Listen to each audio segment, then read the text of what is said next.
The book I chose is How to Babysit a Grandpa.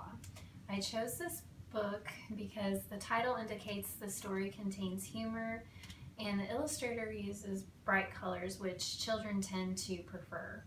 It can be used with elementary students, however it could also be used with middle school students across the curriculum because it provides a common knowledge of a relationship with a grandparent.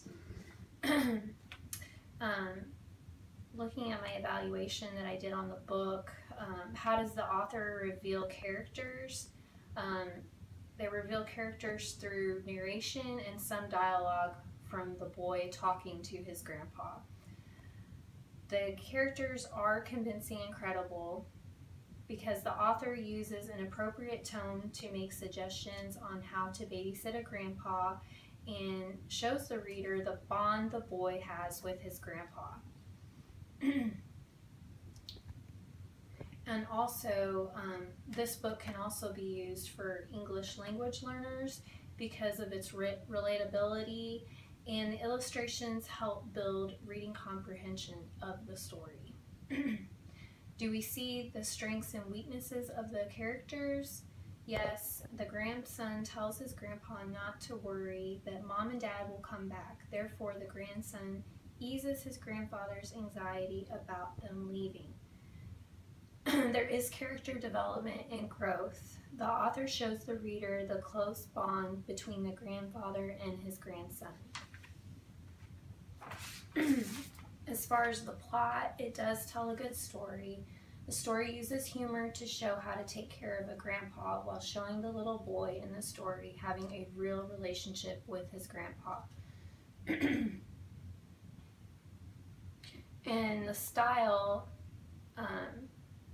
it is appropriate to the subject. The author uses descriptive words to describe how to take care of a grandpa. The dialogue is natural because the boy is talking to his grandpa and it is in a childlike manner. The author creates the mood of joy for young readers because children enjoy spending time with their grandparents, and the author uses humor to create a how-to book for kids to babysit their grandparents. The setting takes place in the boy's house, which allows the boy to entertain his grandpa while his mom and dad are away. And the point of view, it uses childlike third-person point of view through some dialogue with the little boy talking to his grandpa while the narrator explains how to take care of him. The point of view doesn't change, however it does enlarge it. It shows what happens when a child spends a day with their grandpa, their relationship and their special bond, and how the grandchild takes care of him.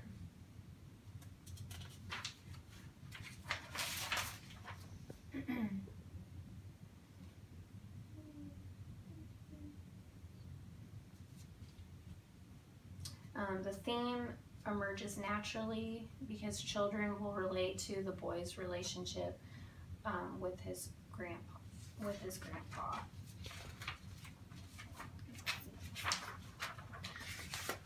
Okay, and now I will read to you How to Babysit a Grandpa by Jean Reagan, illustrated by Lee Wildish.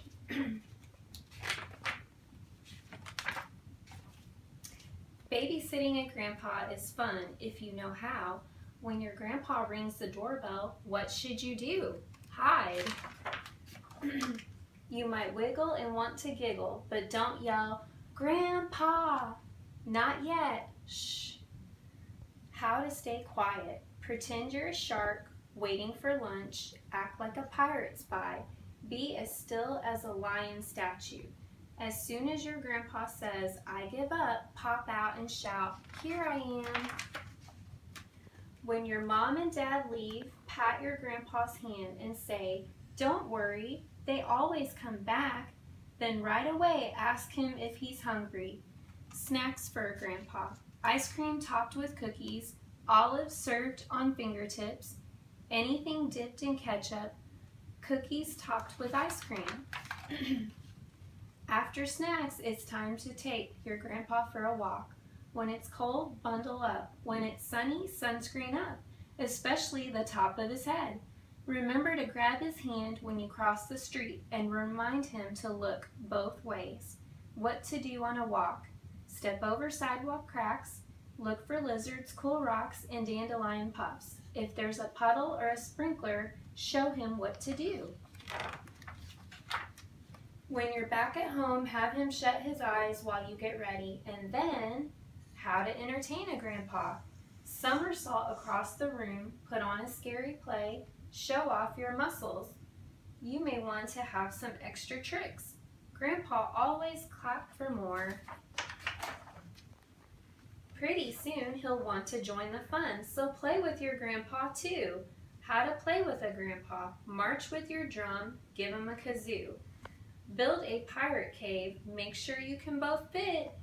Watch out for sharks in the water. Don't let your feet touch the floor. When your grandpa says nap time, it's time for his nap. The best way to put him to sleep is to have him read a long book, over and over and over and shh. Even if you're sleepy too, babysitters have to stay awake. While he naps, draw a picture for his fridge. What to draw for a grandpa? A pirate shark battle, your favorite dinosaur, you and your grandpa splashing in a puddle. Then, wake up your grandpa. You might want to try lifting him with your muscles, tickling his nose and toes, singing on top of Old Smoky softly, then louder and louder. Now ask, will Mom and Dad be home soon? Your grandpa will look at the clock and say, yikes, soon, very soon. Good babysitters can't leave messes, so turn on some bouncy music and get to work.